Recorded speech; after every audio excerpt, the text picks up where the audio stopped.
May mga biyahe na paulit-ulit nating ginagawa. Pauwi galing trabaho, galing eskwela, galing sa kung saan man tayo napagod. Sanay na tayo sa tunog ng makina, sa amoy ng gasolina, sa dikit-dikit na tuhod sa loob ng jeepney. Pero may biyahe na dapat isang beses mo lang maranasan. Dahil kapag naulit pa, may posibilidad na hindi ka na makababa. Gabi iyon, lagpas 2:00 ng madaling araw. Yung oras na kahit ang mga aso sa kalsada ay tahimik na at ang mga ilaw ng poste ay parang pagod na ring magbigay liwanag. Sumakay ako ng jeepney sa dulo ng highway, isang rutang bihira ng daanan kapag ganitong oras. Probinsya, mahaba ang daan, walang masyadong bahay, puro damuhan, puno at dilim. Lumang jeep ang dumating. Kupas ang pintura, may mga gasgas sa gilid na parang may pinagdaanan nang hindi na ikwento kahit kanino. May rosaryo sa salamin, may maliit na ilaw na dilaw na nanginginig tuwing umaandar. Umupo ako sa gitna.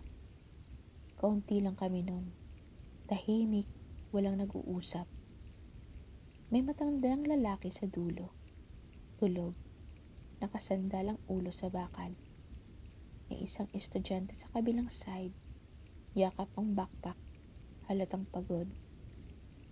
May dalawang lalaki sa unahan na pabulong mag-usap. Pero hindi ko maintindihan ang sinasabi. Normal lang. Hanggang sa huminto ang jeep sa isang lugar na wala namang babaan. May sumakay. Hindi ko siya agad tinignan. Sanay na ako sa biglang sasakay kahit saan. Ganun talaga sa probinsya. Pero may kakaiba. Naramdaman ko agad na bumigat ang jeep. Parang may bigat na hindi dapat naroon. Umupo siya sa tapat ko. Gitnang upuan. Babae. Tahimik. Maayos. Simple ang damit. Parang galing trabaho. May hawak siyang maliit na supot. Hindi siya nagbayad. Hindi siya nagsalita. Hindi siya tumingin kahit kanino. Sa una, hindi ko pinansin. Hanggang sa umandar ulit ang jeep. Napansin kong hindi siya gumagalaw. Hindi siya napapailing sa lubak. Hindi siya humahawak sa bakal kapag kumakabig ang driver. Hindi siya napapalingon kahit may sumigaw ng para po sa unahan. At kahit dikit-dikit kami, may malamig na hangin sa tabi niya. Hindi yung lamig ng hangin sa gabi. Iba. Parang lamig ng hindi humihinga. Pinunasan ko ang pawis ko. Hindi dahil mainit, kundi dahil may mali. Napatingin ako sa katabi ko, yung estudyante. Kanina pa po ba yan?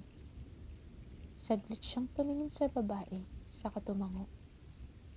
Opo, tahimik lang po talaga. Pero kahit siya, parang hindi komportable. Habang tumatakbo ang jeep sa madilim na highway, napansin kong mas bumibigat ang pakiramdam sa loob.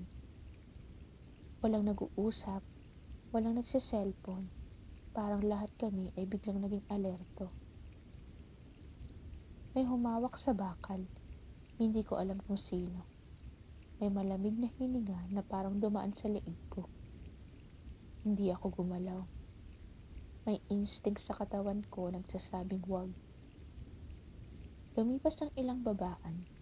Isa-isang bumababa ang pasahero, nagbabayad, nagpapasalamat sa driver. Pero siya, hindi. Hindi man lang kumilos. Hindi sumigaw ng para. Hindi tumayo. Hindi nag-abot ng bayad. Nandun lang siya, tahimik, hindi gumagalaw.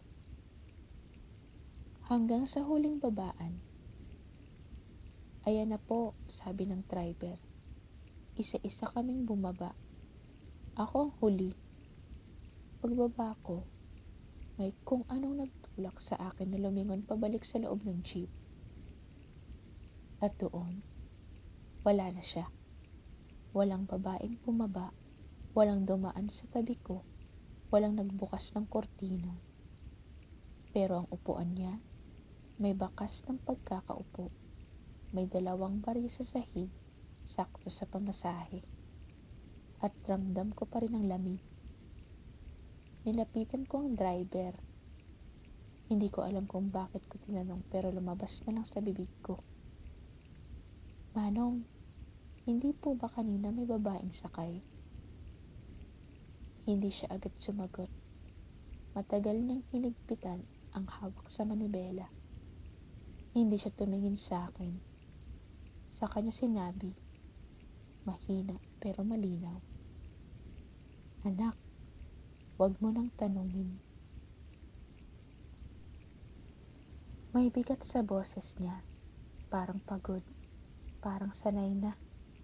Sinabi niyang gabi-gabi raw may ganon. Parehong oras, parehong upuan. May mga pasaherong tahimik, may mga pasaherong hindi bumababa. At may mga pagkakataong may kulang sa bilang ng sakay. Ayon sa kanya, matagal na raw may babae na nasagasaan sa rutang iyon. Jeep din. Gabi rin. Pauwi. Walang nakapansin agad. Walang tumigil. Namatay siya sa gilid ng highway. Hindi siya nakauwi. Mula noon, gabi-gabi raw siyang sumasakay. Hindi para manakot, hindi para manggulo, kundi para tapusin ang biyahe na hindi niya natapos. May mga driver na tumatangging bumiyahe sa oras na yon. May mga pasaherong umiiwas sa gitnang upuan. May mga taong hindi natutulog sa jeep. Dahil, paano kung sa susunod, ikaw na ang katabi niya? Hanggang ngayon, may mga jeepney pa rin dumadaan sa rutang yon.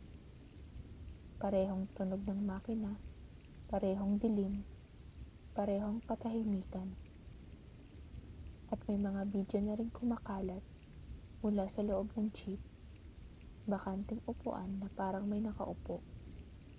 Biglang lamig, biglang anino sa salamin. Totoo ba? Hindi ko alam. Pero isang bagay ang sigurado. Kung sakaling sumakay ka ng jeepney sa gabi at may makita kang bakanting upuan na ramdam mong may tao, huwag kang uupo.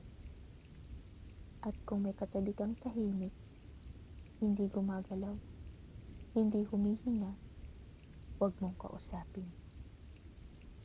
At dito nagtatapos ang kwento ngayong gabi. Good night.